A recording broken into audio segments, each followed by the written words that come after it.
Poker is one of those games that takes minutes to learn but a lifetime to master, and Texas Hold'em is largely considered the Cadillac of poker. But that doesn't go a long way to explain why Maria Konnikova would dedicate a year of her life to write a book about poker. I mean, Maria's an accomplished author. She's a regular contributor at The New Yorker and holds a Ph.D. in psychology. But for a year, she will study the intricacies of poker, hopefully culminating in the $10,000 buy-in Texas Hold'em main event at the World Series of Poker, which annually hosts thousands of players. But before she gets to the felt in Las Vegas, she'll spend a year shuttling over to New Jersey to play poker in coffee shops where it's legal. Unfortunately, it's illegal in her home state of New York. But from that Starbucks, she will get to Las Vegas, Macau, Monte Carlo. She will learn from a host of poker professionals, get sponsored by poker stars, and cash several $100,000 in poker winnings. Not too shabby. And that alone is justification enough for me to pick this book up. I mean, I love poker. I have a host of poker books, everything from Phil Gordon to Gus Hansen, and what I consider the Poker 101 Bible from Dan Harrington.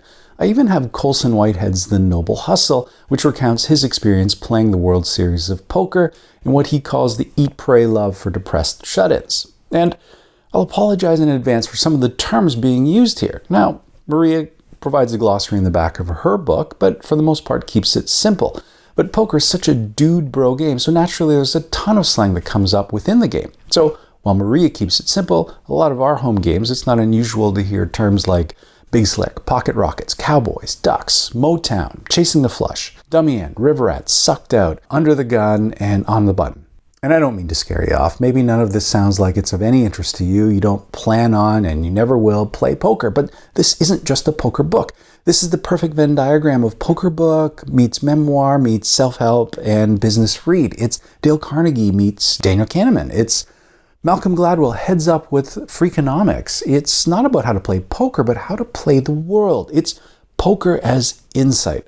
John von Neumann is the father of game theory as well as computers, argues that real life consists of bluffing, of little tactics of deception, of trying to determine what the other man thinks I mean to do. And that's what games are all about. And for him, Texas Hold'em is the perfect game to model real life. You're forced to make tough decisions based on incomplete and inconsistent information.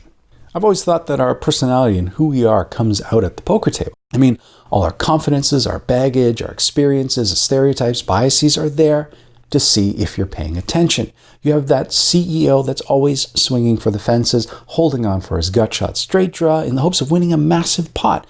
And he runs his business the same way. High risk, high reward.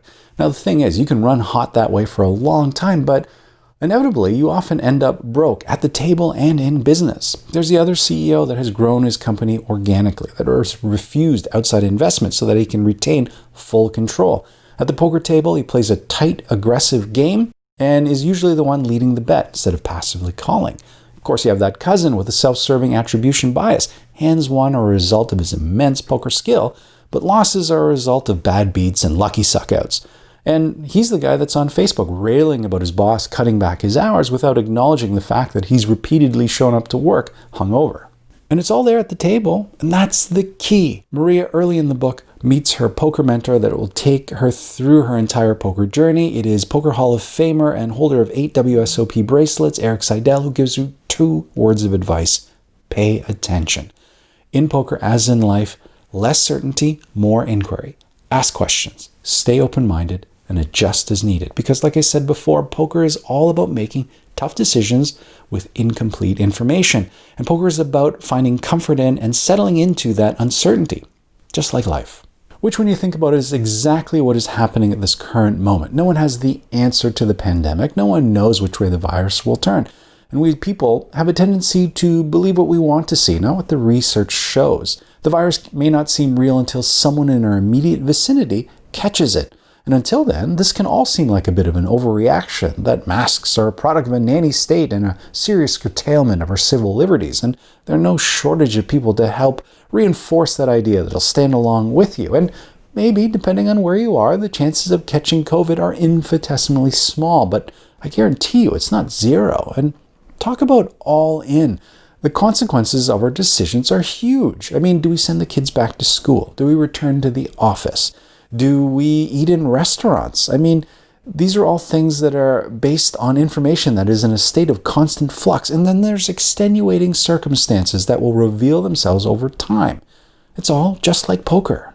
So you're holding pocket aces and you flop the trips. Chances are pretty good that you're going to win this hand, but how do you play it? Are you the picture of confidence and are giving out free cards in the hopes that someone catches a bit of something on the table and bets into the pot so that you can rake in more chips?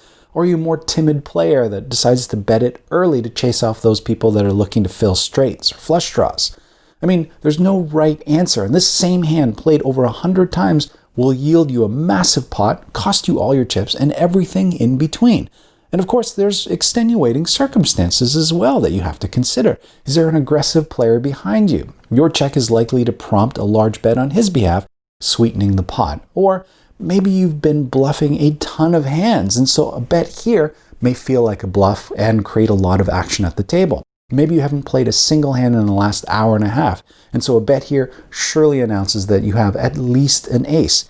Everyone is trying to make the most of the available information at hand. Same goes with how folks are handling the virus. There are numbers, but there are also extenuating circumstances. I mean, the kids are showing obvious signs of mental decline. You're eager to get them back to daycare or school.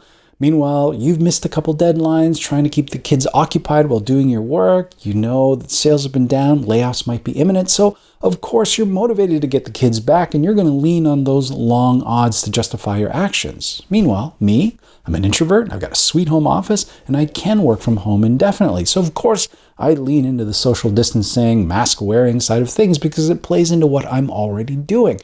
And through it all, we maintain our illusion of control when chance and randomness plays a huge part. I mean, fate can always throw us for a loop. I could be the most safety-conscious virus germaphobe with a mask and social distancing and still somehow contract the virus. Meanwhile, I could also adopt a laissez-faire attitude, start hugging people and dance at the club, and come out completely unscathed. We can't make decisions with mathematical precision because chance and randomness will always play a part. I mean, Maria Konnikova was supposed to be releasing this book while playing at the World Series of Poker. But of course, life had other plans. And so you take in the new information and you readjust accordingly, which plays into her strength. While she was a doctoral candidate at Columbia University, she studied decision playing, specifically the role of skill and luck, and how it informs important decisions under pressure.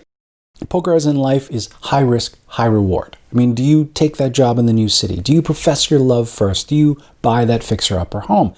And there are no right answers, but also the consequences of your decisions. Maybe you win a huge pot or lose all your chips, and how you handle it says a lot about you as well. So what else can poker teach us? Well, we have this tendency to dwell on the bad. It's our own negativity bias. Early on in the book, there's a chapter called No Bad Beats.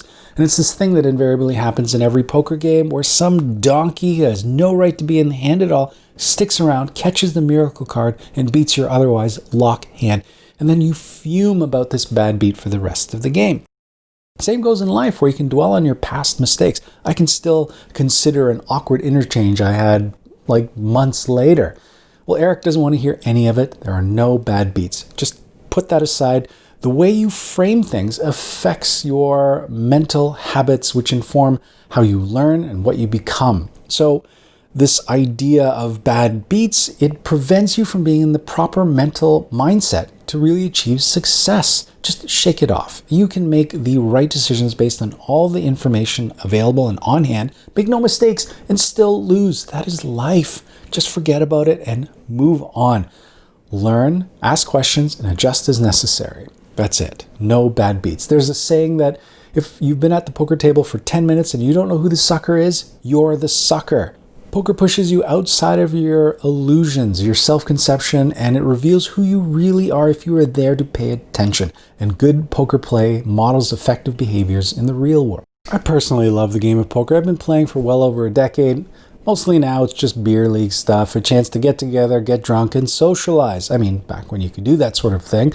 I mean, it's going to be a while. Poker is an absolute disaster when it comes to hygiene. Nobody washes poker chips or playing cards. I mean, epidemiologists use poker as a model on the transference of disease. I can imagine someone spraying some of that UV spray on a set of poker chips and then playing that at the end of the night, throwing on a black light, and it would look like a murder scene. So it's probably going to be a while before I get back to playing poker. And I miss playing in person. I miss dealing for the Women's Poker League. I've been dealing for them every month for years now. They started this because a long time ago they determined that their contemporaries were doing a lot more networking at the poker table instead of at the golf course. And so they decided to start this. And certainly that was the case for me. Actually, I wrangled myself an invite to one of the executive games in town, and I found myself chatting with one of the guys there. Turns out he's the CEO at an organization that's looking for a marketing resource, and so the next day I find myself in his office accepting a job there. So poker got me a job, for crying out loud. And so they wanted some of that as well. So I'm there once a month to teach the newbies how to play and otherwise keep the cards out and the chips in order. And it's been a lot of fun. Lately, I've just been scratching my itch online, playing on PokerStars. I've been lucky enough that my initial investment of $25 never has to be re-topped up, and I just play small stakes tournaments and just keep my levels there. I've moneyed like a half a dozen poker tournaments in Vegas as well, but mostly small 30 to 60 player events. And honestly, my style of play has long been surpassed by those people that are a lot more aggressive. In poker as in life, I'm not a big fan of variance, and that is something that can be capitalized by good poker players that are paying attention. All right, one last story before I end this otherwise rambly long book review. I was playing a poker tournament at Caesar's Palace. It was a 10 o'clock tournament. It was like 2, 3 o'clock at this point. We're down in the final four and we decided we're just exhausted and we're going to chop the pot. Great. This was actually my limit, what I'm allowed to bring back legally into Canada before claiming it for taxes, so it worked out perfectly. And as the dealer or the pit boss is going and collecting our winnings, we're just chatting amongst each other. It's like, oh, hi, I'm a taxi driver from Florida. Hi, I work with cement and construction in Texas. It's like, oh yeah, I'm Dave. I work in high tech in Canada. Oh, Canada. David, do you know Wei? Which of course is just a horrible stereotype that A, everyone in Canada knows everybody else, and me being Asian, of course, would know all the other Asians in Canada. Anyway, we started talking. I let it pass and slide. But as we were talking, he's like, oh yeah, he works at Research in Motion. Maybe you've heard of it. Yes, it's in our hometown. And after another 15 minutes of chatting, it was determined that yes, in fact, I do know Wei, which means I've propagated that stereotype that all Canadians and Canadian Asians know each other. I feel horrible, but I'm sure that's what he took away from this whole thing. What are the chances of that happening? Anyway, this Biggest Bluff, fantastic read, and really, even if you're not a poker player, I think it is a compelling and informative way of looking at the world. Again, like making hard decisions on incomplete information. What could be better and more relevant in this moment in time? All right, so that is it for me this week. I hope you all have a great week of reading. Excuse my quarantine hair. It's going to be like this for quite a while, I think. Anyway, we'll talk to you again soon. Bye.